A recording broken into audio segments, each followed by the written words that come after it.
حدیث نمبر 206 حضرت ابو ہریرہ رضی اللہ عنہ سے روایت ہے، رسول اللہ صلی اللہ علیہ وسلم نے فرمایا، تمہیں قیامت والے دن حق والوں کے حق ضرور ادا کرنے ہوں گے، حتیٰ کہ سینگ والی بکری سے بغیر سینگوں والی بکری کو بدلہ دلوایا جائے گا۔ مسلم۔ فوائد: اس سے معلوم ہوا کہ قیامت والے دن بے لاگ عدل ہوگا، حتیٰ کہ جانوروں نے بھی ایک دوسرے پر ظلم کیا ہوگا تو اللہ تعالیٰ مظلوم جانور کی داد رسی فرمائے گا۔ اس میں انسانوں کے لیے سخت تنبیہ ہے کہ جب بے شعور جانوروں کو معاف نہیں کیا جائے گا تو عقل و شعور سے بہرور ظالم انسانوں کی کس طرح معافی ہو سکتی ہے، اگر انہوں نے دنیا میں ظلم سے توبہ کر کے اس کی تلافی نہ کی ہوگی۔ حدیث نمبر 207 حضرت ابن عمر رضی اللہ عنہما روایت کرتے ہیں کہ ہم حجۃ الوداع کے بارے میں گفتگو کرتے تھے، جب کہ نبی کریم صلی اللہ علیہ وسلم ہمارے درمیان موجود تھے اور ہم نہیں جانتے تھے کہ حجۃ الوداع کیا ہے، یہاں تک کہ رسول اللہ صلی اللہ علیہ وسلم نے اللہ تعالیٰ کی حمد و ثنا بیان فرمائی، پھر مسیح دجال کا ذکر فرمایا اور اس میں تفصیل سے کام لیا۔ آپ نے فرمایا، جس نبی کو بھی اللہ نے بھیجا اس نے اپنی امت کو اس دجال سے ضرور ڈرایا۔ نوح علیہ السلام نے اس سے ڈرایا اور ان کے بعد آنے والے نبیوں نے ڈرایا، اور اگر وہ تم میں نکلے تو تم پر اس کا حال پوشیدہ نہ رہے تاکہ اسے آسانی سے پہچان لو۔ پس تم پر یہ بات پوشیدہ نہیں ہے کہ تمہارا رب کانا نہیں ہے، جبکہ اس دجال کی دائیں آنکھ کانی ہوگی، گویا کہ اس کی آنکھ ابھرا ہوا انگور ہے۔ خبردار، یقیناً اللہ نے تم پر تمہارے خون اور تمہارے مال تم پر حرام کر دیے ہیں۔ فرمایا، اے اللہ تو گواہ ہو جا۔ 3 مرتبہ فرمایا، پھر فرمایا، تمہارے لیے ہلاکت ہے یا تم پر افسوس ہے۔ دیکھو تم میرے بعد کافر نہ بن جانا کہ تم ایک دوسرے کی گردن مارنے لگو۔ اس کو بخاری نے روایت کیا اور مسلم نے بھی اس کا کچھ حصہ روایت کیا ہے۔ فوائد: اس میں قرب قیامت کی ایک بڑی علامت مسیح دجال کی بعض علامات کا بیان ہے تاکہ اہل ایمان اس کے مکر و فریب سے بچ کر رہے۔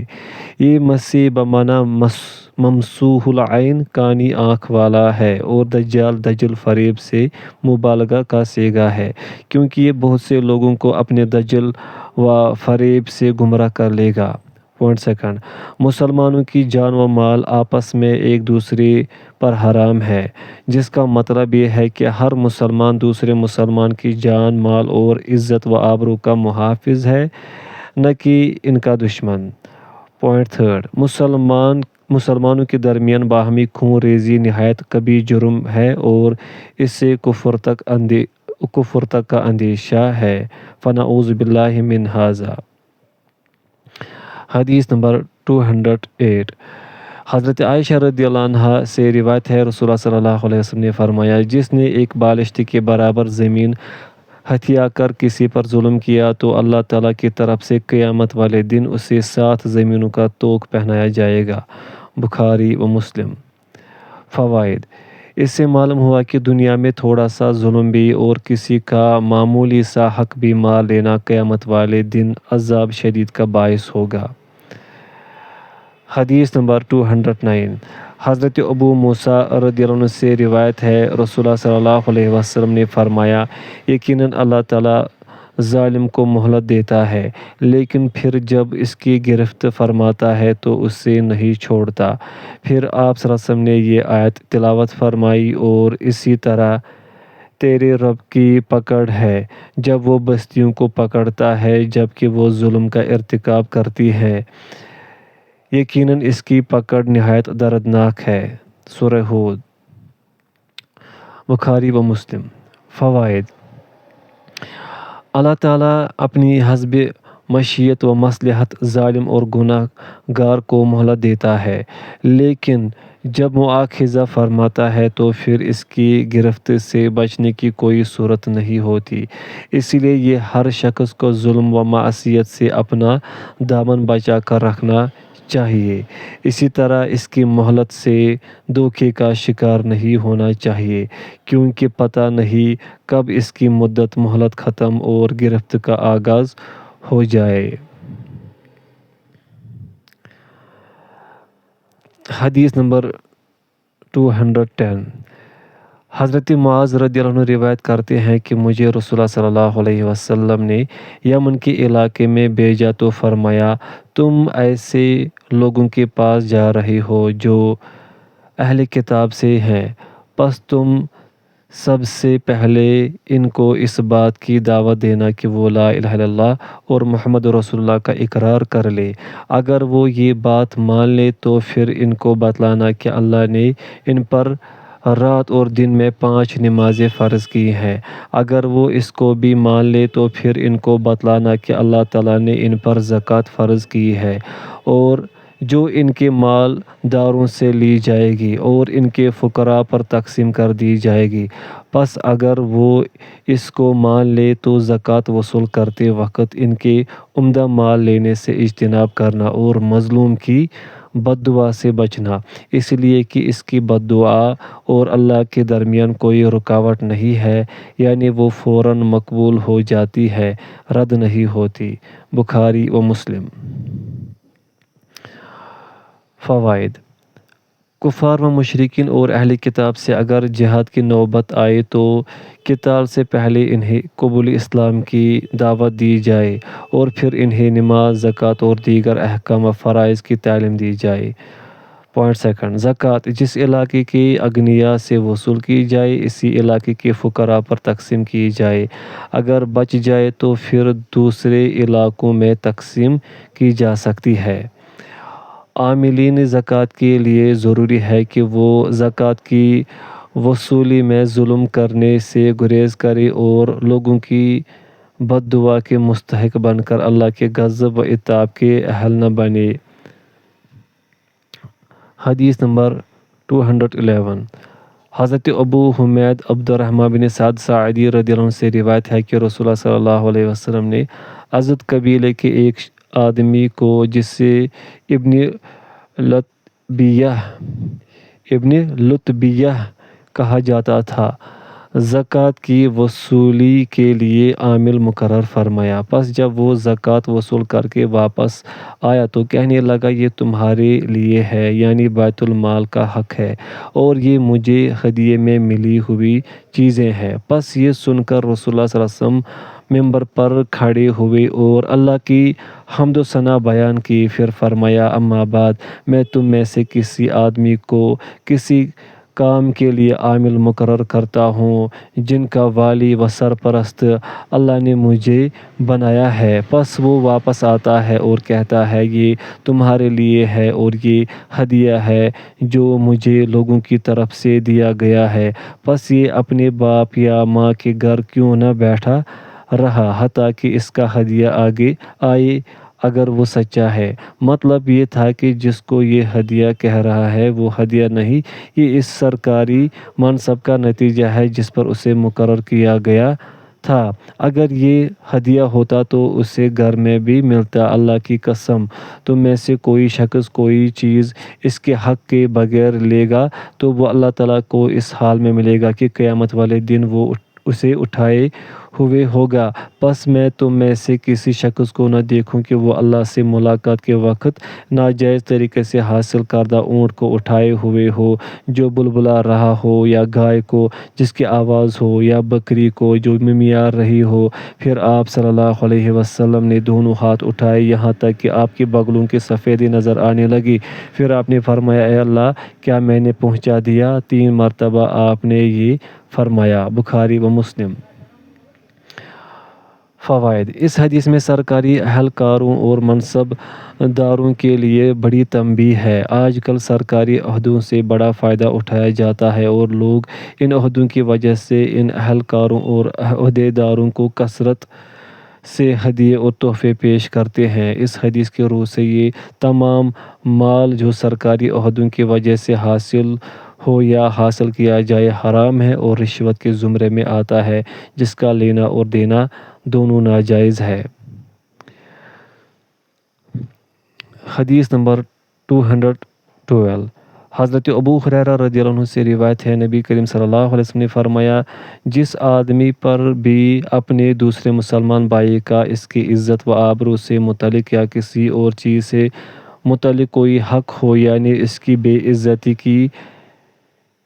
عزتی کر کے یا کوئی اور زیادتی کر کے اس پر ظلم کیا ہو، تو اس کو چاہیے کہ آج ہی دنیا میں اس کا ازالہ کر کے اس حق کے عہدہ بر ہو جائے، قبل اس کے کہ وہ دن آ جائے جس میں ازالے کے لیے کسی کے پاس دینار و درہم نہیں ہوں گے۔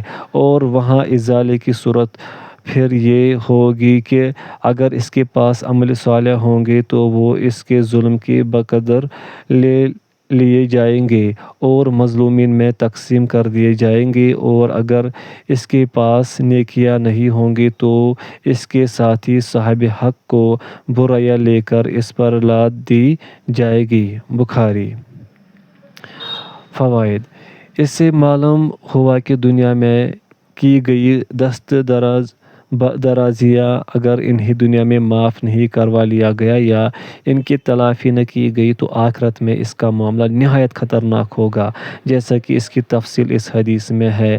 اس لیے حقوق العباد میں کوتاہی، جس کی انسان پرواہ نہیں کرتا، سخت ہلاکت کا باعث ہے۔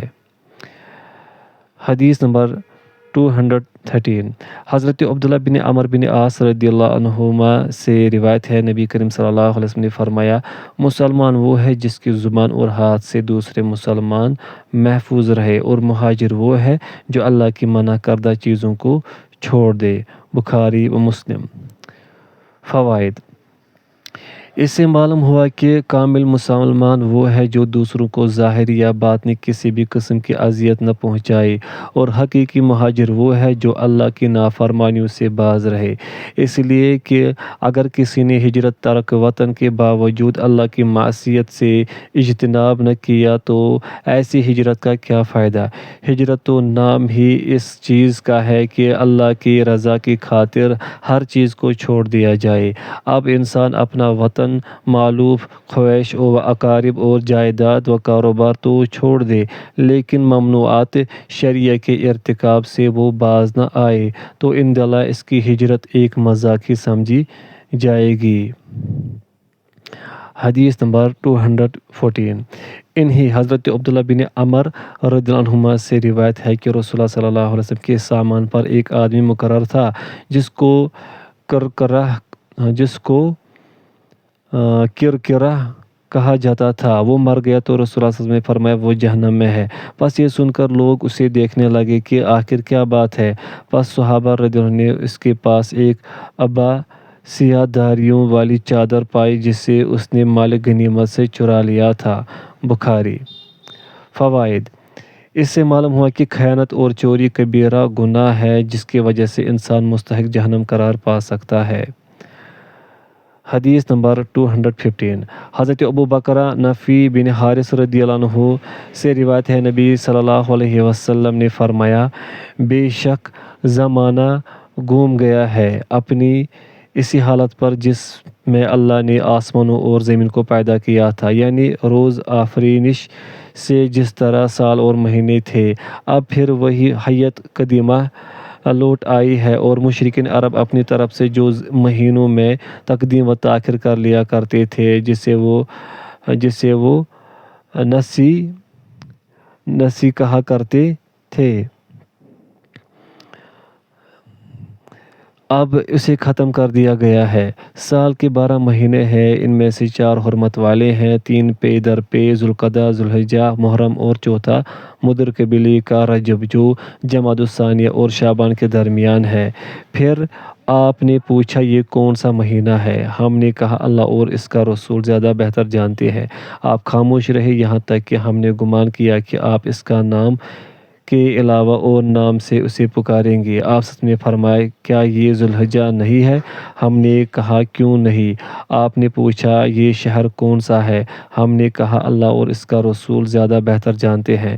بس آپ خاموش رہے حتیٰ کہ ہم نے گمان کیا کہ اس کے نام کے علاوہ کسی اور نام سے اسے پکاریں گے۔ آپ نے فرمایا کیا یہ شہر مکہ نہیں ہے؟ ہم نے کہا کیوں نہیں؟ آپ نے پھر پوچھا یہ دن کون سا ہے؟ ہم نے کہا اللہ اور اس کا رسول زیادہ بہتر جانتے ہیں۔ بس آپ خاموش رہے یہاں تک کہ ہم نے گمان کیا کہ آپ اس کے نام کے علاوہ کسی اور نام سے پکاریں گے۔ بس آپ نے پوچھا کیا یہ قربانی کا دن 10 ذوالحجہ نہیں ہے؟ ہم نے کہا کیوں نہیں؟ آپ نے فرمایا بے شک تمہارے خون، تمہارے مال اور تمہاری عزتیں تمہارے درمیان آپس میں اسی طرح حرام ہے جس طرح تمہارے اس دن کی حرمت تمہارے اس شہر میں اور تمہارے اس مہینے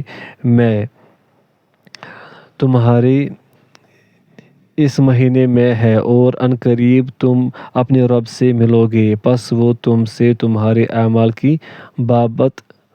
کی بابت باز پرس کرے گا۔ خبردار تم میرے بعد کافر نہ بن جانا کہ تم ایک دوسرے کی گردنیں مارو۔ سن لو جو یہاں حاضر ہے وہ غائب کو یہ باتیں پہنچا دے، اس لیے کہ شاید وہ شخص جس کو یہ باتیں پہنچائی جائیں اس سے زیادہ یاد رکھنے والا ہو جنہوں نے براہ راست مجھ سے سنا ہے۔ پھر آپ نے فرمایا خبردار میری بات سنو اور بتاؤ کیا میں نے پہنچا دیا ہے؟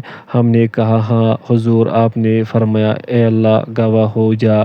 بخاری و مسلم۔ فوائد: سالوں اور مہینوں کی یہ تعین کہ مہینہ 30 یا 29 دن کا اور سال 12 مہینوں کا ہوتا ہے وغیرہ اس دن سے ہے جب آسمان و زمین کی تخلیق کی گئی، اور اس کی وضاحت سے مقصد اہل جہالت کے طریقہ نصی کا بطلان ہے۔ پوائنٹ سیکنڈ، آپس میں ایک دوسرے کی جان، مال، عزت و آبرو کی حفاظت کی تاکید اور ان کی حرمت کا بیان۔ پوائنٹ تھرڈ، قیامت والے دن بارگاہ الہی میں باز پرس کی یاد دہانی۔ پوائنٹ فورتھ، اس امر کی تاکید کہ اللہ رسول کی جو بات سنی جائے اسے سننے والا اپنی ذات تک محدود نہ رکھے بلکہ اسے دوسرے لوگوں تک پہنچائے۔ ممکن ہے وہ اس سے زیادہ یاد رکھنے والا اور اس پر زیادہ عمل کرنے والا ہو۔ حدیث نمبر 216۔ حضرت ابو امامہ ایاس بن ثعلبہ حارثی رضی اللہ عنہ سے روایت ہے، رسول اللہ صلی اللہ علیہ وسلم نے فرمایا جس نے کسی مسلمان آدمی کا حق جھوٹی قسم کے ذریعے سے قطع کر لیا، ناحق لے لیا، یقیناً اللہ نے اس پر جہنم کی آگ واجب اور جنت حرام فرما دی۔ ایک شخص نے کہا اے اللہ کے رسول چاہے وہ تھوڑی سی چیز ہو؟ آپ نے ارشاد فرمایا اگرچہ پیلوں کے درخت کی ایک شاخ ہی ہو۔ مسلم۔ فوائد: حقوق العباد غصب کرنے پر اتنی سخت وعید ہے، اس مسئلے کی اہمیت واضح ہے، اور جو شخص غصب حقوق کا جائز اور حلال سمجھ کر اس کا ارتکاب کرے گا وہ تو یقیناً دائمی جہنم ہے۔ البتہ جو محض اخلاقی کمزوری اور نفس کی کوتاہی کی وجہ سے ایسا کرے گا وہ اگرچہ دائمی جہنمی نہیں تاہم اس کا معاملہ اللہ کی مشیت پر ہوگا، چاہے تو اس ابتدا میں ہی یا پھر سزا دینے کے بعد معاف فرما دے۔ حدیث نمبر 217۔ حضرت عدی بن عمیرہ رضی اللہ عنہ سے روایت ہے میں نے سنا رسول اللہ صلی اللہ علیہ وسلم فرماتے تھے جس کو ہم تم میں سے کسی شخص کو کسی کام پر عامل مقرر کرے پس وہ ہم میں سے ایک سوئی یا اس سے زائد یا کم کوئی چیز چھپائے تو یہ غلول، خیانت اور چوری ہوگی جس کے ساتھ وہ قیامت والے دن بارگاہ الہی میں حاضر ہوگا۔ پس انصار میں سے ایک سیاہ فام آدمی کھڑا ہوا گویا کہ میں اسے دیکھ رہا ہوں اور اس نے کہا یا رسول اللہ آپ نے مجھے جو اپنی ذمہ داری سونپی ہے وہ مجھ سے واپس لے لیجیے۔ آپ نے پوچھا تمہیں کیا ہے؟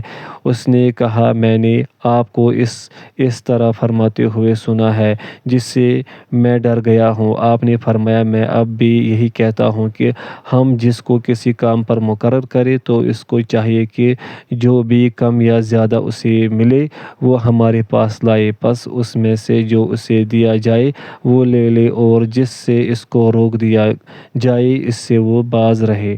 مسلم۔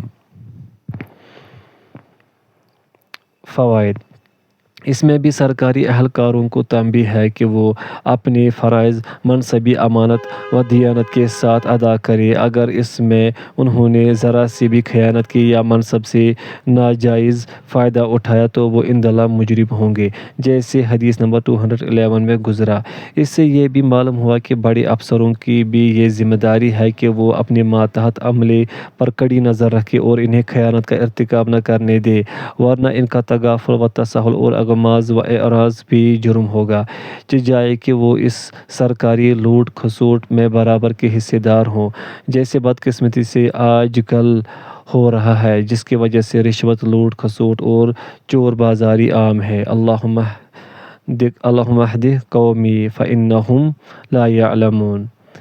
حدیث نمبر 218۔ حضرت عمر بن خطاب رضی اللہ عنہ بیان فرماتے ہیں کہ جب خیبر والا دن ہوا، یعنی جنگ خیبر ہوئی، تو اصحاب رسول صلی اللہ علیہ وسلم میں سے کچھ آدمی آئے اور انہوں نے کہا کہ فلاں شخص شہید ہے اور فلاں شہید ہے، حتیٰ کہ ایک آدمی کے پاس سے وہ گزرے تو کہا فلاں بھی شہید ہے۔ پس نبی صلی اللہ علیہ وسلم نے فرمایا ہرگز نہیں، میں نے ایک چادر کی وجہ سے جو اس نے چرائی تھی اسے جہنم میں دیکھا ہے۔ مسلم۔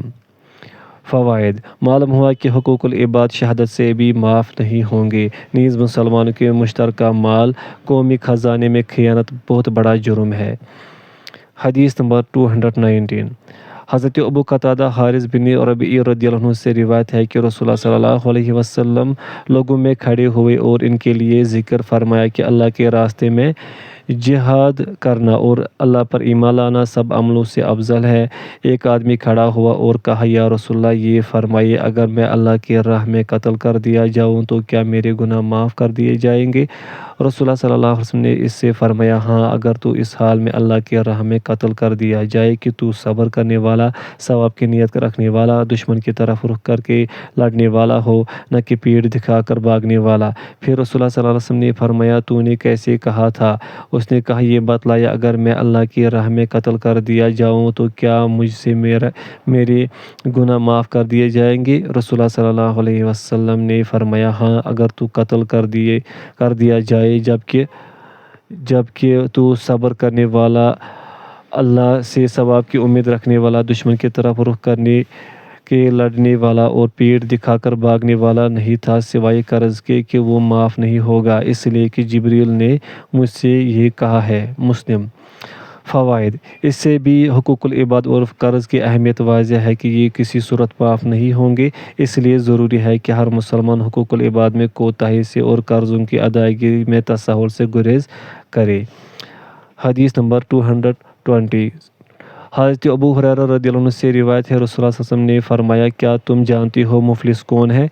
صحابہ رضی اللہ عنہ نے عرض کیا ہم میں مفلس وہ شخص ہے جس کے پاس نہ درہم ہو اور نہ سامان۔ آپ نے فرمایا نہیں، بلکہ میری امت سے مفلس وہ شخص ہے جو قیامت والے دن نماز، روزے اور زکوٰۃ کے ساتھ آئے گا، لیکن اس کے ساتھ ساتھ وہ اس حال میں آئے گا کسی کو اس نے گالی دی ہوگی، کسی پر بہتان تراشی کی ہوگی، کسی کا مال کھایا ہوگا، کسی کا خون بہایا ہوگا اور کسی کو مارا پیٹا ہوگا، پس ان تمام مظلومین کو اس کی نیکیاں دے دی جائے گی تاکہ ان پر کیے گئے ظلم کی تلافی ہو جائے۔ پس اگر اس کی نیکیاں ختم ہو گئی قبل اس کے کہ اس کے ذمے دوسروں کے حقوق باقی ہوں تو ان کے گناہ لے کر اس پر ڈال دیے جائیں گے، پھر اسے جہنم میں پھینک دیا جائے گا کیونکہ نیکیوں سے اس کا دامن بالکل خالی ہو جائے گا۔ مسلم۔ فوائد: اس سے معلوم ہوا کہ نماز، روزوں کی پابندی اور زکوٰۃ کی ادائیگی وغیرہ جیسے فرائض کا التزام یقیناً ایک مسلمان کے لیے ضروری ہے، تاہم اس کے ساتھ ساتھ اخلاقیات کا اہتمام اور معاملات کی درستی بھی نہایت ضروری ہے۔ نجات اسی شخص کی ہوگی جو بیک وقت ان تمام چیزوں کا خیال رکھے گا اور ان کے تقاضوں کو صحیح طریقے سے ادا کرے گا، ورنہ اخلاقیات و معاملات سے بے نیازی برت کو صرف عبادت کی ادائیگی یا عبادت سے غفلت و اعراض کر کے صرف اخلاقیات اور حسن معاملہ کا اہتمام نجات کے لیے کافی نہ ہوگا۔